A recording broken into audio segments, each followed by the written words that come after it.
My lack of Five Nights at Freddy's knowledge have spawned some interesting comments. It hurts how little he knows about the lore. I will go insane if somebody gets this much wrong about FNAF again. Gun emoji to the head. As a FNAF fan, I'm about to bust that he called William Afton Mike at the FNAF movie. I feel like bust isn't the word to use there. Tell me you don't know the FNAF lore without telling me you don't know the FNAF lore. Michael is not the phone guy because Michael is a different Afton, which is a security guard that is in the movie, and the sister is Abby. And also William Afton is actually the phone guy because he knows what happened to the kids in the game, but never said nobody else know about the kids and where they are. So because of all these comments, I decided to finally watch a FNAF lore video. Well, basically I was on Twitch and saw that Ludwig was watching FNAF lore videos. So then I decided to watch Ludwig, watch MatPat give an entire Five Nights at Freddy's timeline. So leave a like and subscribe, learn with me, and enjoy the video. Today we end the torment. 19 books, 11 games, 8 whole years. Kinda nervous. I haven't attempted a timeline video on this franchise since 2018. Back in the days when Mike was the crying child, Afton coming back was actually a surprise, and Fazgoo wasn't a phrase I'd...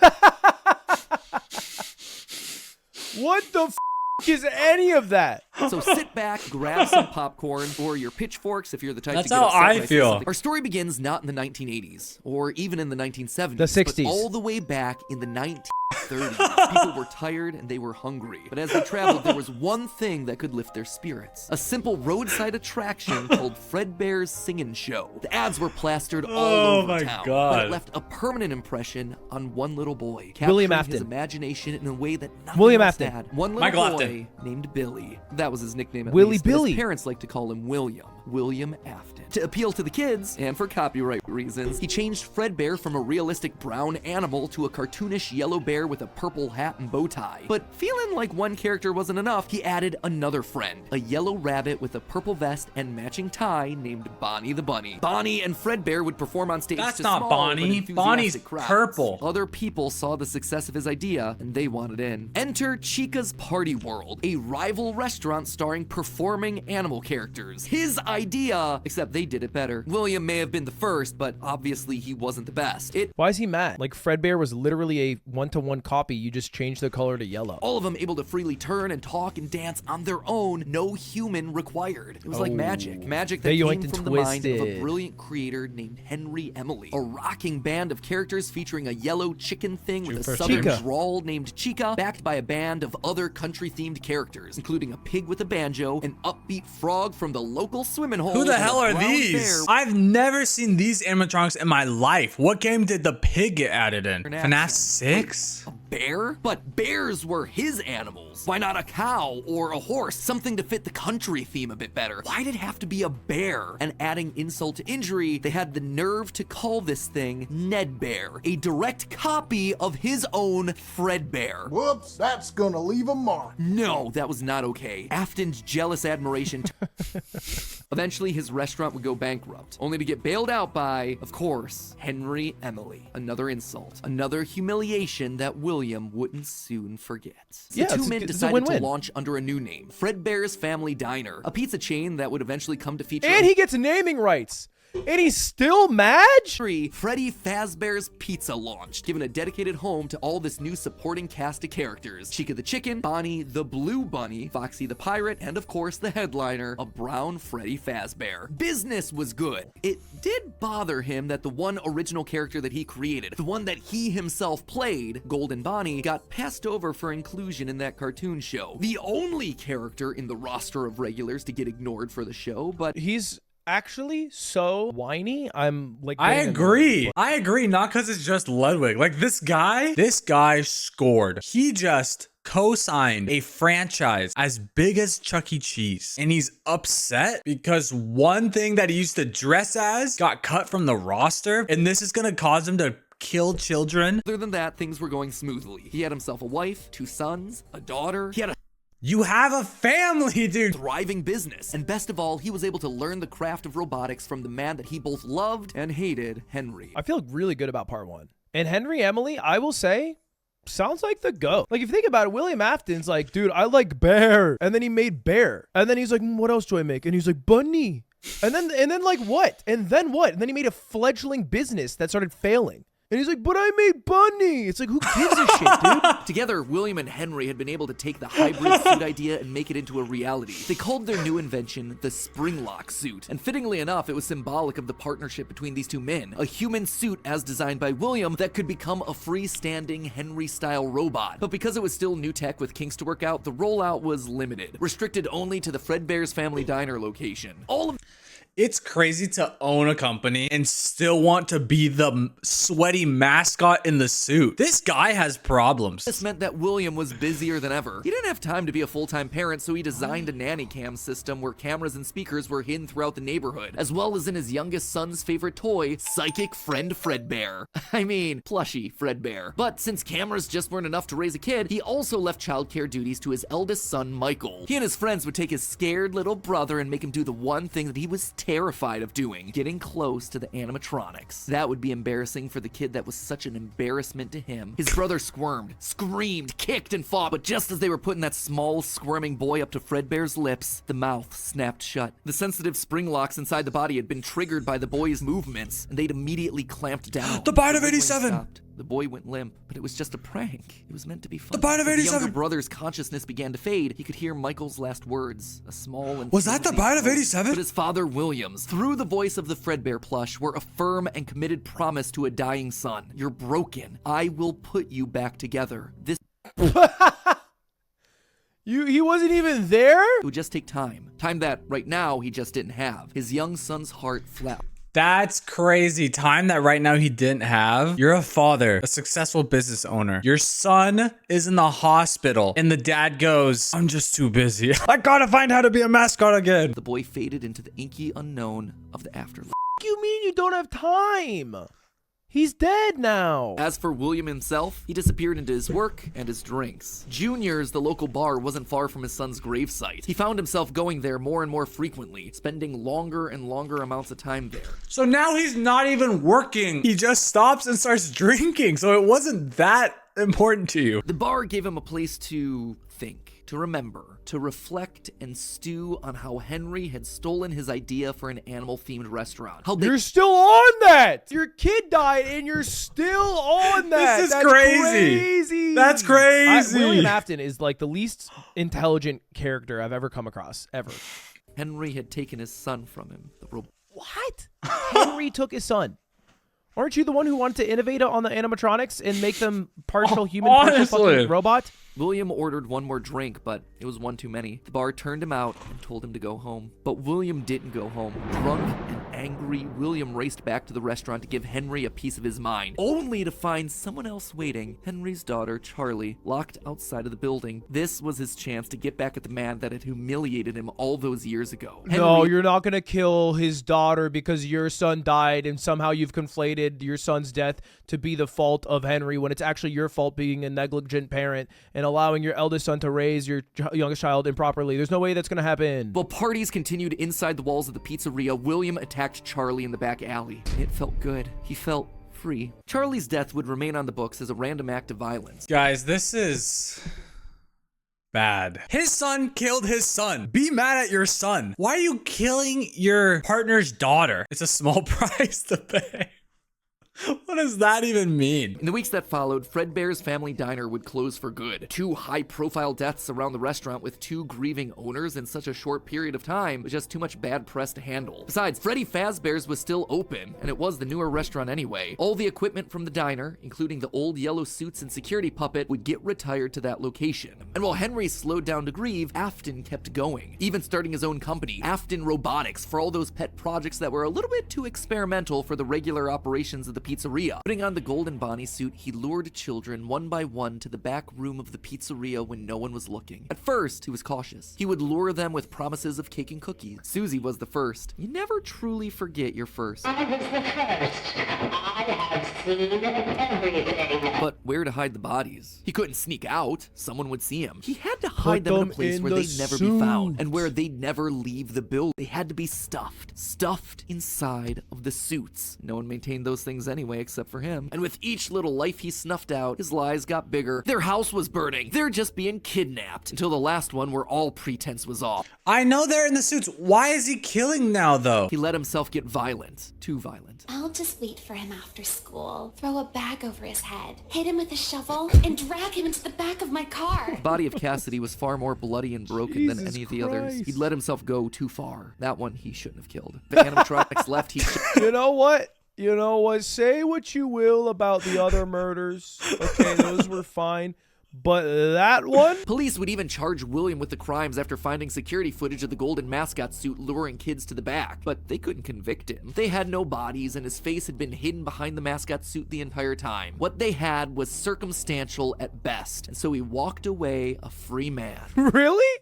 Would that hold up? I don't know. I'm not a lawyer, but I feel like if I had video of a guy in a mask who lures children back there, and then every single child lured dies, to be like, Your Honor, anybody could have been wearing the mask. Henry knew the truth. In these murders, he saw his daughter Charlie all over again. So he threw Afton out of the company and shuttered the doors to the old pizzeria. Henry would keep the franchise quiet for 2 years. This Invisible would in not court? happen again. This could not happen again. How could he protect the kids? Finally, he developed a solution. He would implement an even more extreme security system in the form of new animatronics, toy animatronics. Toy Chica! I can't wait to play FNAF 2. And the new and improved Freddy Fazbear's Pizza was making headlines in local newspapers. Headlines that just so happened to catch the attention of William Afton. Freddy's was back, and without him, that was his idea, his character. Henry was, yet again, trying to cut him out of the picture. No. That's crazy! That's crazy! You murdered 6 children! How is he still on the... Dude, what? You're doing a Freddy's without me? Like, how is he on that? Afton would go.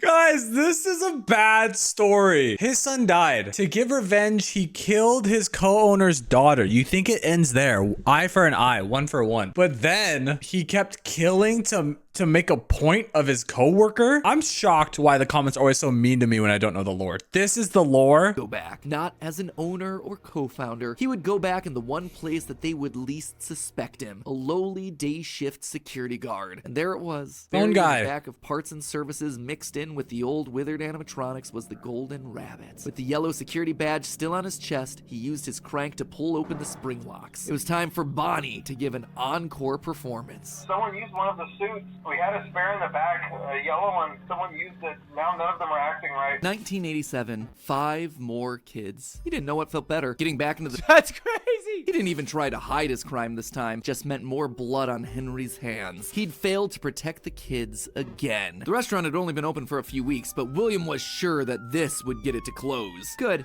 Yeah, 5 murders should do the job. But as he sat in his bunker, something else started to linger in William's mind. He had seen something strange. The old withered animatronics, they had been wandering around the building, spurred on by the puppet. It was almost like those old robots were trying to save the kids. The following day, the news would report a security guard getting bitten by one of the animatronics during the day shift. Was that bite meant for him? William... The bite of 87! He's late.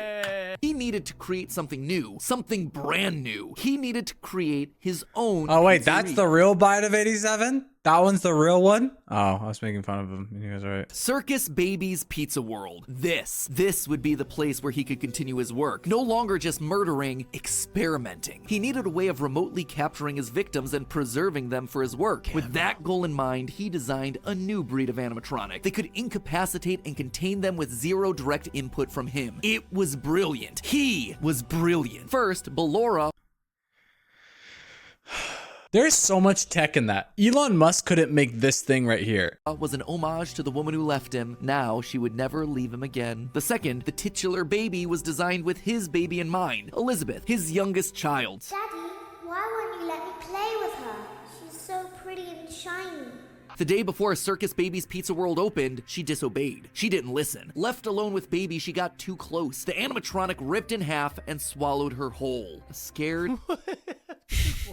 Listen, I'm not a murderer, okay? I want that to be known. But I would assume a murderer enjoys murdering. So he created machines, once again, with his Elon Musk fund, that would kill on their own. I feel like he's losing the joy what got him in love with it in the first place, you know? The machines are just killing on their own.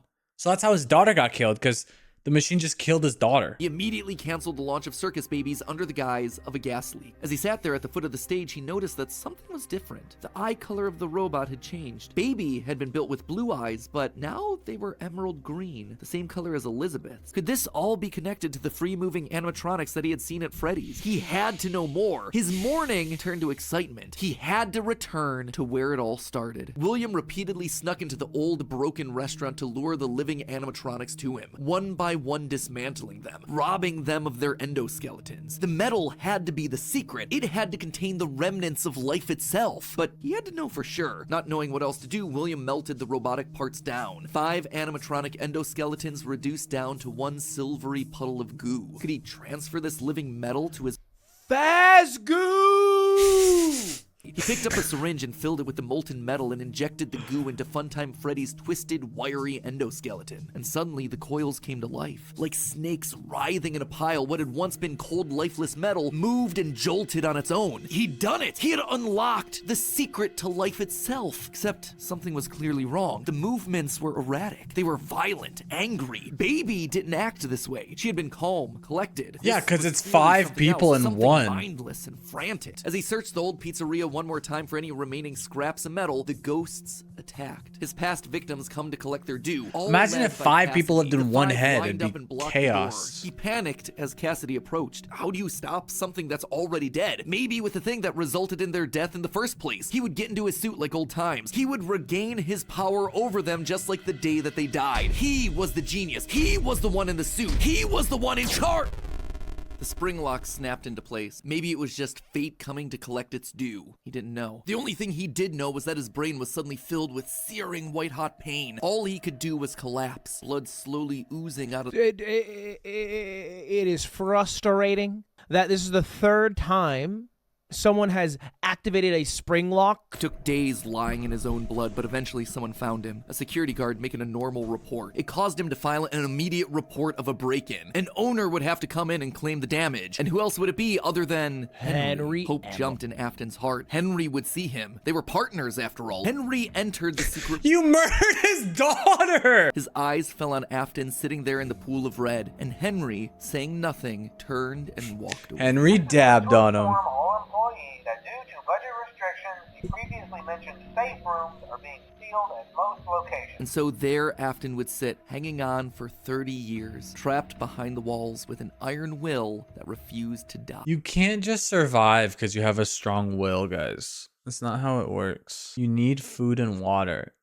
And a body that's not cut up. His father was a careful and guarded man. He held his cards close to his chest, and as such, William had prepared him in the event that something like this ever happened. Normally, his father kept his home office locked, but in the event of an unexpected, prolonged absence, Michael had been instructed to enter his father's office and look behind an empty set of shelves mounted in the corner of the room. The shelf swung open and revealed a giant industrial elevator, one that led straight down into an underground bunker. Here it was, mapped directly underneath the floor. That's huge.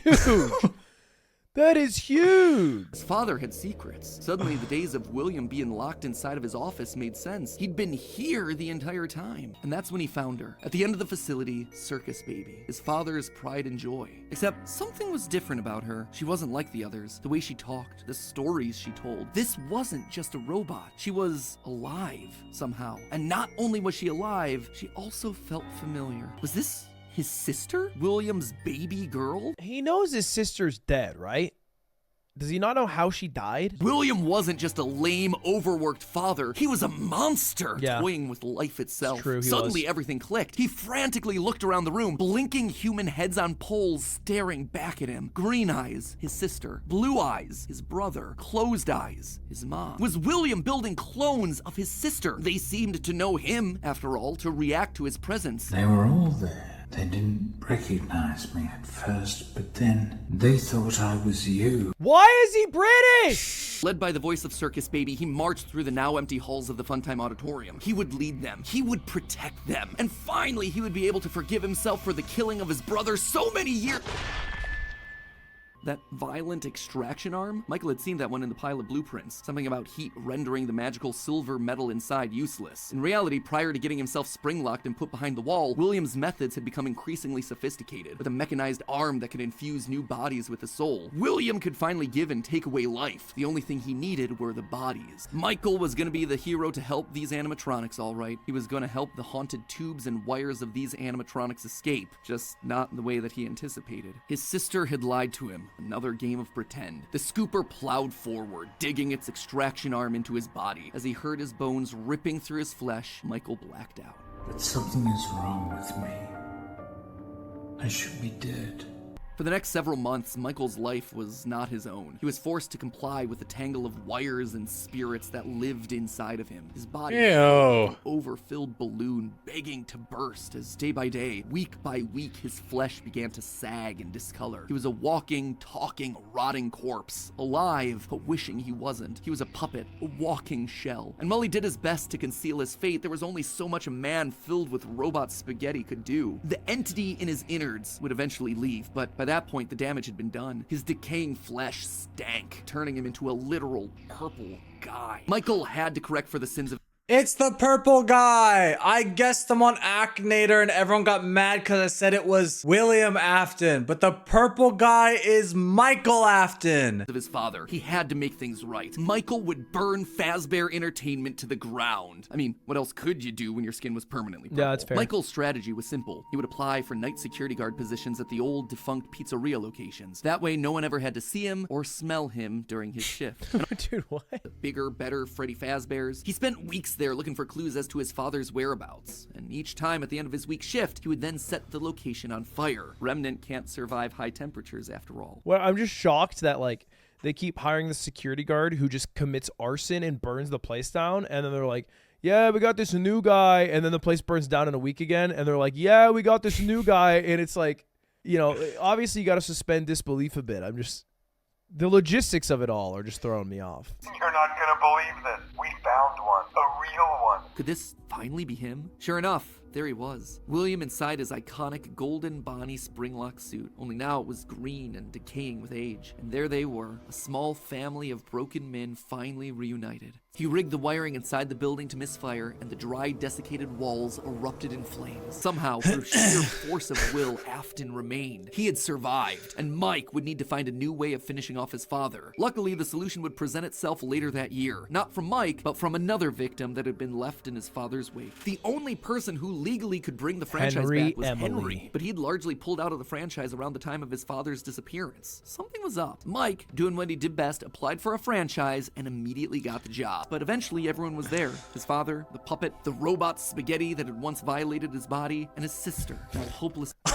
Father, the puppet, the robot spaghetti that had once violated his body, and What a sentence. What a sentence. The robot spaghetti that violated his body. he had been instructed to seal the doors and leave, but while he locked everything down, he didn't move on. If this was truly meant to be the end, if the remnant needed to be washed away, he needed to be a part of that. Although there was a way out planned for you, I have a feeling that's not what you want. I have a feeling that you are right where you want to be. And to you monsters trapped in the corridors, be still. Although for one of you, the darkest pit of hell has opened to swallow you whole. So don't keep the devil waiting, old friend. And with that, Ooh, it was what a over. bar. The Afton legacy died with all of them trapped inside of a literal box as the Why did his forehead get so big? The last two episodes have been about death. The death of Afton's family, the deaths of multiple children, the death of the franchise itself as Mike and Henry figuratively and literally burn it all down. Today's episode, though, and the current end of this franchise, is instead all about rebirth, the return of old characters in new forms, and the controversial rebirth of a franchise entering the next era of its story. The company was outright dissolved. Even the memories of the horrors that had happened there started to fade away in the public consciousness. The people were gone too. William was dead. Henry was gone. A whole generation of young Emilys and Aftons had lost their lives to the horrors of the pizzeria. All of them collateral damage to the man in the bunny suit. Everyone the company had ever touched was dead and gone.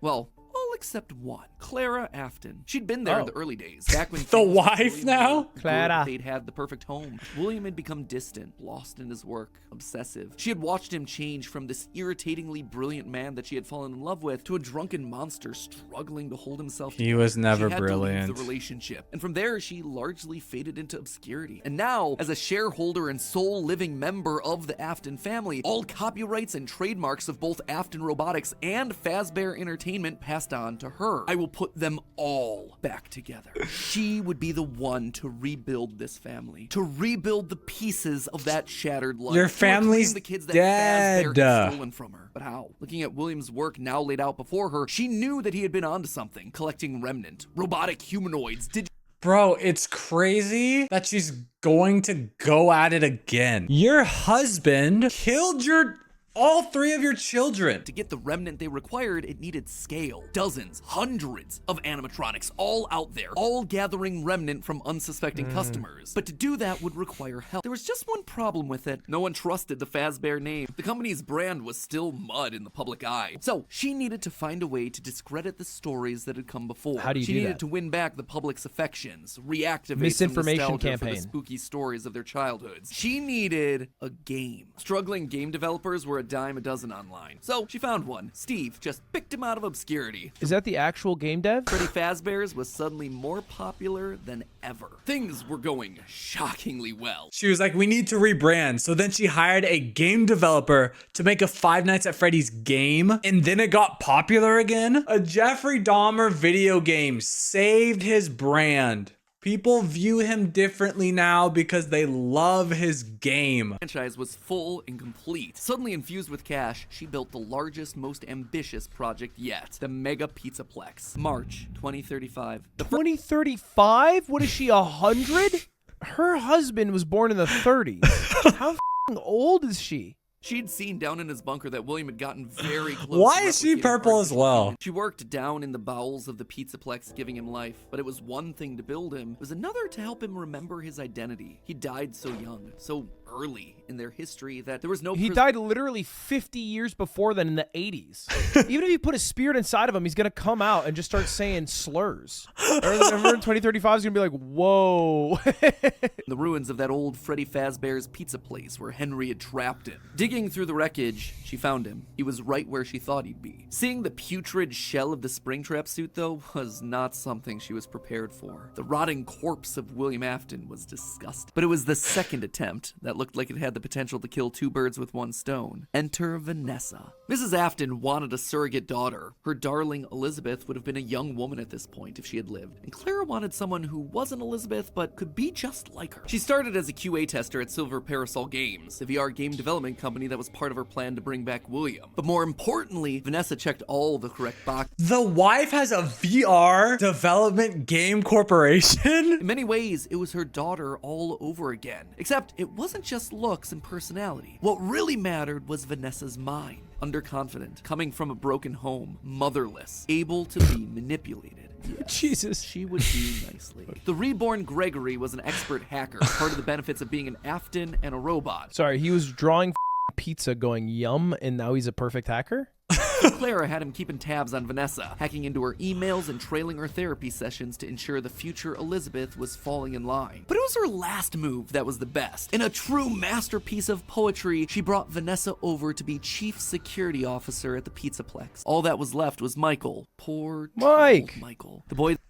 The blonde girl was a head developer at the VR agency. Why is she taking a security guard job? The one that would spend years trying to make his guilty conscience right again. A self-professed protector. While she knew she needed him to complete the family, something told her that the problem had already solved itself. Maybe it was the spirit of Michael living on as a protector, but he was there, somewhere inside of Glamrock Freddy. She could feel it. And just like that, she'd won. She'd done it. So she didn't do anything for Michael. She just kind of tripped into Michael by accident. Glamrock Freddy was just like kind of like Michael, and she's like, "Yo, wait, no, Michael's good. Actually, we don't have to do that one. We can skip it." Okay, that's great. That's how it could have ended. That's how it should have ended, had it not been for a few unanticipated developments. No. For one, something was just wrong with the Pizzaplex. It was as though a guardian spirit of the past refused to move on. As long as her husband was around, it too would linger. I pretty much understand it. I need to hop on a call, MatPat. I'm stressed out. Are you? Oh no, I'm sorry to hear that. I feel like I've been cramming for a test, and now I'm hoping you give me a grade. Okay, all right, Matt, I'm just gonna jump into it. Ready? This is the entirety of FNAF lore from me, Ludwig, a guy who learned about FNAF today. In the Depression era in the 30s, who liked bear? And William liked bear so much that he decided to make a bear suit restaurant. And then somebody else sees that, they yoink it, they twist it a bit. And that guy's name is Henry Emily. William gets a bit jealous, he does, and his business fails. So Henry helps him get out of bankruptcy and they become business partners. William's like, I gotta put my pedal to the metal. I wanna catch up to my business partner and my rival. I wanna learn how to make a robot. The Springtrap fucking boom! And he dies. And that's the bite of 87! William Afton was distraught. Blames Henry Emily. So he goes to their pizzeria and he notices Henry Emily's daughter outside and murders her. It's actually going really good. He's doing the murder great until the 5th murder he does. And he murders the shit out of her so hard that like everybody's like, oh, murder happened here for sure. The only thing that is done is Henry Emily's like, I have to kick you out of the business. And I'm gonna go undercover, like undercover boss as a security guard at his business and then do more murder. While he's doing these murders, he's stuffing all the kids in all these suits. And then they shut down the place. And you would think it would be over then. But it's not. Under his house, unbeknownst to his really, really oblivious and possibly dumb children, he makes a giant fucking circus that is supposed to have a bunch of animatronics. And the day before it's supposed to open, his daughter, who usually listens to him all the time, doesn't listen to him, gets too close to one, and the fucking same bang snaps her damn neck. But the eye color changes from blue to green, which maybe entails that the soul of his daughter is now trapped within inside the animatronics. He goes to one of the abandoned places. There's a bunch of ghosts see him there, and they're mad at him. He gets into his famous bunny costume, and he dies. But does he actually die? No. Henry Emily sees William Afton's body and he goes, he's on a nothing roll. to see here, folks, and he leaves. And now we switch to Michael Afton, the son of William. And my dad's actually kind of like a psychopath. And they kind of trick him into getting scooped. And I don't know what that means, but the boy gets fucking scooped and he becomes purple. And that's weird. Until Henry Emily, he's back, bitches, and he's like 100 at this point or some shit. I don't even know. He makes a new establishment, and it's to lure the souls of all of these animatronics. A new security guard. This happens sounds to be so Michael absurd, but Afton, I'm following and he burns along. It down, and that It's this true? beautiful speech from Henry Emily should have been the end of everybody, but the soul of Charles Emily, the son of Henry Emily, who was trapped inside the security doll, keeps William Afton alive as an act of retribution and punishment, and he's able to do more nefarious things. And then I think his wife gets involved, but I stopped actually understanding because I got annoyed. I knew nothing about FNAF. Now that I know it, it's so stupid and unbelievable. That being said, I'm currently filming a video where I play FNAF 2, and every time I die, I have to watch the movie on Peacock, so that's coming out soon.